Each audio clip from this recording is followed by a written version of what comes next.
शेख रशीद की पसंद इतनी अनोखी, शादी के लिए कैसी लड़की चाहिए फरमाइश बता दी।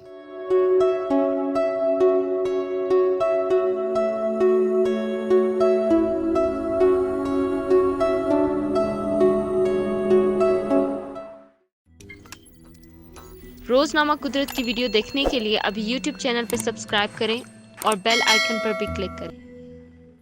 मकबूल तरीन सियासतदान शेख रशीद का कहना है कि वो अपनी ज़ात में अकेले और तन्हा ज़िंदगी बसर कर रहे हैं। उनका कोई भी दोस्त नहीं। ये बातें शेख रशीद ने एक सहाफ़ी खातून को इंटरव्यू देते हुए बयान की, जो कि आजकल सोशल मीडिया पर खूब मकबूल हो रहा। इसी सवाल के जवाब में शेख रशीद का कहना था कि उन्हें लगता है कि वो तन्हा जीने के लिए ही दुनिया में आए हैं और अब उनकी ट्रेन यानी शादी की उम्र गुजर चुकी है। अलबत्ता जब खातून ने शादी के लिए उनको आइडियल खातून की बाबत सवाल किया तो शेख साहब ने जवाब दिया कि वो ब्यूटी विद ब्रेन यानी खूबसूरती के साथ जहानत पर यकीन रखते हैं। शेख रशीद ने मजीद कहा कि उन्हें खानखार किस्म की खातून पसंद है, जिनको देख कर लगे कि वो खातून है। शेख रशीद के इंटरव्यू के इस हिस्से की मशहूर कॉमेडियन अली गुलपीर ने जबरदस्त मिमिक्री तैयार की है, जिसने देखने वालों को कहकहा लगाने पर मजबूर कर दिया है।